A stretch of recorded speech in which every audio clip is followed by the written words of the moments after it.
What introduction can I give to our next speaker? A familiar face to many of us here, a devotee, student, photographer, and chronicler of Bhagawan Sri Sathya Sai Baba. Aravind Balasubramanya comes from a family that has been devoted to Swami for nearly half a century. Aravind graduated from the Sri Sathya Sai Higher Secondary School and completed his Bachelor of Science from the Sri Sathya Sai Institute of Higher Learning, receiving a gold medal. He also holds a Master of Science in Chemistry and an MBA from the Sri Sathya Sai Institute of Higher Learning. He worked for Radio Sai from 2007 to 2021. Arvind has authored 4 books about his experiences with Swami. He was Swami's photographer for nearly 5 years and has dedicated his life to serving Swami and sharing his teachings with one and all through various media channels and forums. Please join me in welcoming Mr. Aravind Balasubramanya to the stage.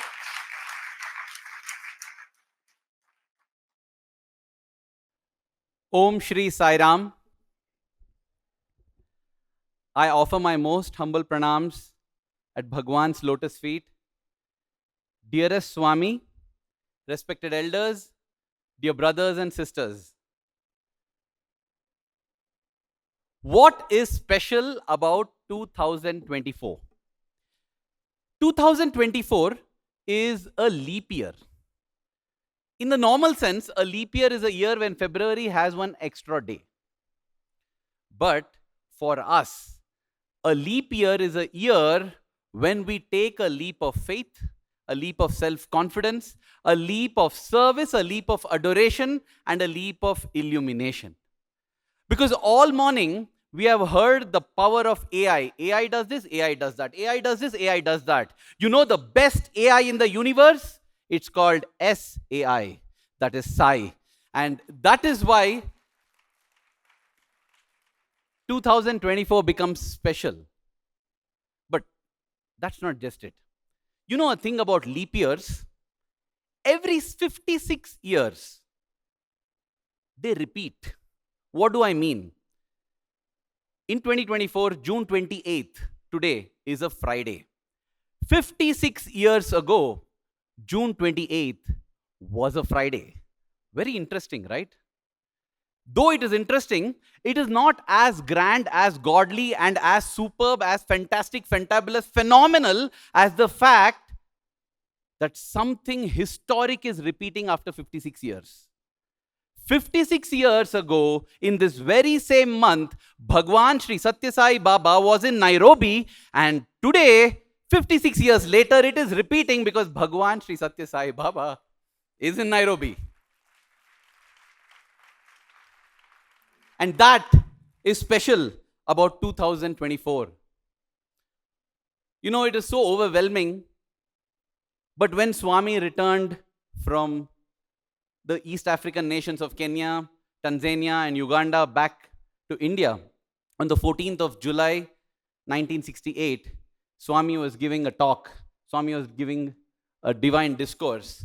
And this entire talk that I am going to give in the next 10 to 11 minutes will be about Swami being the light and delight of Africa. I remember reading an article by Mr. Victor Kanu. He says, Africa has been considered a dark continent by the people who are ignorant. When the Lord has stepped on these shores, how can it be the dark continent? It is the continent of light. Yes, it is not just the continent of light, as we have discovered this morning in this short while, it's also the continent of delight. When Swami was giving his discourse on the 14th of July, he was saying, why are you making such a big fuss about me going to Africa? He said, you all live in homes. When you go from one room of the house to another room, do you make a big news out of it? Ee prapanchame na illu, he said. And the setting was exactly like this. Swami was on one side of the stage there, delivering his discourse. On the other side was Professor Kasturi translating, and he translated that statement as, this world is my mansion. And internally, as he records in Loving God, he felt very good. He said, I didn't use the word house, because illu means house actually. I didn't use home. I used such a magnificent word, mansion. He said, the world is my mansion. And he looked slightly at Swami for that appreciative nod that Swami would say, wow, Kasturi, great. But instead of that, Swami said, no. What happened? And Swami stopped and began to walk towards Kasturi. And Swami was walking so fast, he thought, when the Lord takes 10 steps, let me take at least one towards him. And he went midway. His idea was also to get away from the mic, because he knew what was coming might be scoldings, and he didn't want it to get amplified for the whole audience to listen. And then Swami said, not world, universe, universe. And Professor Kasturi comes back and he says, oh my God, this 5-foot figure here who is speaking is stating that this universe is my mansion. Don't restrict me to this planet Earth. But still, dear Swami, you might have come to Africa and say that it's just another room. But dear Swami, I feel it's a very, very special room, because you have not been to any other room so in your physical frame, Swami. And that is why it is such a great joy that we have all gathered here, and we shall go through some of the beautiful things Swami did in this very special room, the 3 rooms of Kenya, Uganda, and Tanzania. And even as Swami landed, he landed here, there were so many devotees waiting, and Swami said, this reminds me of Jayadeva and Chaitanya Mahaprabhu. That is what Swami compared the love and devotion emanating from Africa to. Jayadeva is a great lover of the Lord.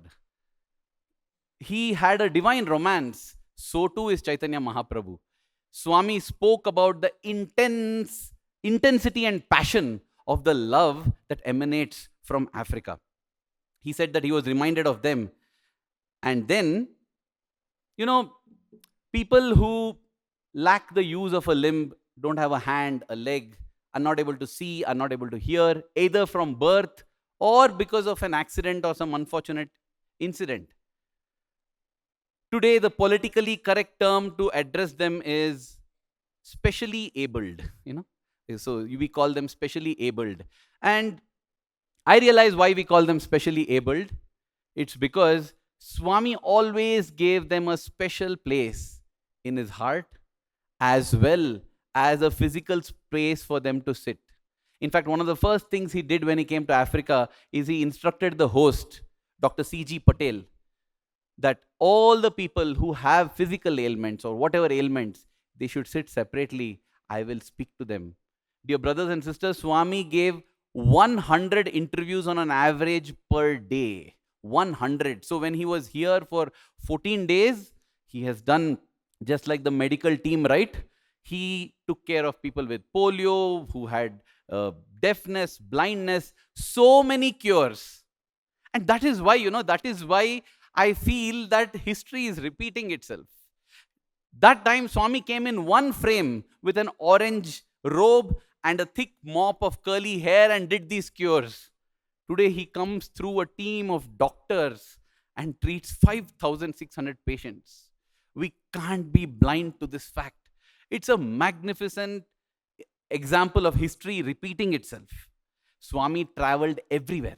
And that's why I feel these are specially abled people, because they are given a special place in Swami's court. We see physically and think they are having these problems, they are not fit, they are not fine. But Swami knows that these are special souls that have taken on the decision to work out some karmas and finish them. And that is why they have come and they get special attention. Swami traveled, let me read out. Swami traveled, he arrived in Nairobi, no doubt, but he went to Nakuru, Eldoret, Kisumu, Kampala, Tororo, Malaba, Jinja, Nanyuki. All these places Swami visited. In fact, Nanyuki is the place where the equator passes, and up till that day, people would call Nanyuki the place that divides the earth into two halves, because the equator is passing through. But I believe from that day in 1968, Nanyuki became the place that unites the two halves of the earth because it was touched by divine love. Swami visited all these places, and yes, as I said, you can see the newspaper clipping, Holy Man on Visit by the Nation reporter, cures.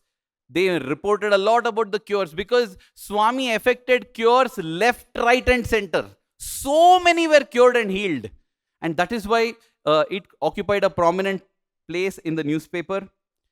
But as Dr. Reddy mentioned in the morning, it was not just the people who were blessed. Yes, the animals. Swami went across the Serengeti, the Masai Mara, he went to the Gorongoro crater, and he went by plane, he went by vehicles. And Swami has described in his discourses so beautifully how the animals would be so loving towards him. Swami said, the lions are not scared of me, and I'm not scared of the lions.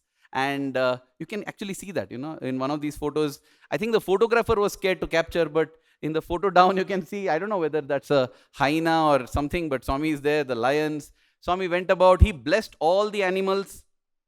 It reminds me when Swami was about to leave, Mother Ishwaramma came and she was very, very worried. She heard that there are animals in Africa. I mean, that is what it is known for. There are also cannibals in Africa, she heard. So she was very, very scared. She went to Professor Kasturi and said, Kasturi, what will happen? My son is going to animals. Professor Kasturi said, don't worry, Amma, don't worry. I will chant Gayatri Mantra and protect him. But she didn't apparently have that much confidence in that. She was still very worried. Finally, Professor Kasturi said, Amma, listen. Your son is God. Okay? God. Nothing will happen. She said, you be quiet. You know he's God. I know he's God. Those animals don't know he is God. A very sweet, mother's innocent, funny statement. But it really struck a deep chord in me. Do I really know he's God? Do I believe he's God, or is it just lip service that I do? Today morning, as I came in, I felt like sitting there. Then I said, no, Swami is here. When Swami is here, will I sit there? No, I'll come front. Tomorrow morning, we have Suprabhatam at 6 o'clock. It's so cold, chill. It feels so good to sleep. The African hospitality is so wonderful. But no, Swami will be here. Brother Leonardo mentioned that in his talk. Getting up, I was so touched. Kissing Swami, good morning. And that is one thing I have seen. Personally, I have witnessed. The leadership of the Sri Sathya Sai International Organization today is the leadership because, believe it or not, they live not just during the conference, but every day as if they're living with Swami. And that is the inspiration I have taken. Ishwaramma asked in a funny way, do you know that he is God? I asked myself, do I know he is God? This is, I think, a message we should take. He is there every moment. He visited all the animals. Because, as Swami would say, why has he come here? Why has he come not just to Africa, to anywhere? This is an oft-repeated statement, but I will read it because it's so beautiful. Swami says, I have come to light the lamp of love in your hearts to see that it shines day by day with added luster. I have not come to speak on behalf of any dharma or Hindu dharma. I have not come on the mission of publicity for any sect or creed or cause, nor have I come to collect followers for any doctrine. I have no plans to attract disciples or devotees. I have just to come to tell you about this universal unitary faith, this atmic principle, this path of love, this dharma of love, this duty of love, this obligation to love. Love, love, love. People ask me, when Prema Sai? When Prema Sai? I know only one Sai, and he is the Prema Avatara. He is our Prema Sai. This lamp of love has to get lit in our heart. He came to Africa for that. He traveled everywhere for that. He came to the earth for that. He has come into our hearts just for that. And we are really blessed because on the 4th of July, the day he went to Nanyuki, Swami was taken to the secret treetop lodge to see animals. It was a Thursday. And Swami said, you might be enjoying all this. Swami is not enjoying this. Because yes, he is the Lord for the humans and the animals. But Jantu Nam Narajanma Durlabham, among all the creatures, human birth is most sacred because only human birth has the ability to recognize God, to accept God, to put in efforts to go towards God. Swami said, I would rather be with my devotees. I don't want to be here. No, safari is fun for you. I am coming for the devotees. That was what Swami told his host and returned back to be amidst his devotees. That is what Swami is doing. And the best way, I will conclude with this, when Swami is yearning like this for the devotees, we too should yearn for him. And we have a lesson in that even back from 1968. Swami was to leave on the 9th because the 10th is Guru Purnima. Swami has to get back. But then, oh Father, don't leave us. Oh Mother, don't leave us. Please stay here with us. These were the cries that emanated from the hearts of the people here. And Swami sent a telegram saying, Guru Purnima, I will be in Nairobi. A historic thing. And I'm getting tears here now because what we showed you was just a 3-minute clip. Very soon, you will have on YouTube, on the SSSIO YouTube channel. Please do subscribe. It will bring in a lot of inspiration and thrill in your life. A complete 20-minute documentary on this medical trip, medical camp. 2 African women telling, oh, what you have done is divine. Please come back again. Please don't forget us. When I saw that, I got tears because these are exactly the words Professor Kasturi writes that people told Swami. And Swami said, I'm staying back here. A historic decision. Swami stayed for Guru Purnima in Nairobi. He stayed here. He delivered his discourse. And that is what happened. You know, the newspapers had reported Sai family now includes Africans. And Swami saw that news and Swami said, I quote, this is not Sai family. Sai family consists of all those for whom Satya, truth, is the father. Prema, love, is the mother. Vairagya, detachment, is the spouse. Jnana, wisdom, is the son. Kshama, forbearance, is the daughter. And the good people and the sages and saints are the friends. Those who have this, they are the Sai family. Nothing like this about some person being Sai family, some being not. And so we come, as I said, Africa yearned for Swami. The more we yearn, the more we get. The less we yearn, the less we get. He is there like the rain showering on all. In conclusion, what do we, this is what I said this about the Sai family. What do we take away from this? Before leaving, Swami made a statement. I don't have the exact discourse, but I will read out what Swami said.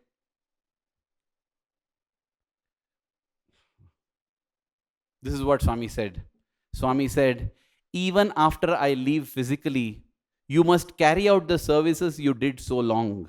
Also, train yourselves to do it better. Very soon, centers of training and service will arise. Take those opportunities to prepare for the great task of realizing God within you through serving the same God who is within all, irrespective of color, creed, or country. And I was thinking, Swami, this is a beautiful statement. Is it practical to do this? Give me some indication that it can be done. And Swami gave me yesterday. I got the great opportunity of speaking with and interacting with Brother Figo from Benin. Oh my God, his story, what he was to what he is, what he has brought up. He's the national president there. He's also taking care of the school there. You saw his children chant the Vedas over here. He has 17 children. And I asked him, you mean 17 children? Yes, 17 children. He doesn't distinguish between any of them. And I said, Swami, this is your love. No, I also got the same doubt. Biological children, in that sense, possibly no. But he will never say it from his mouth, because that is the lamp of love that has been lit in his heart. And when I saw him, I had tears in my eyes and I said, Swami, what you have said is not impractical. It is very practical.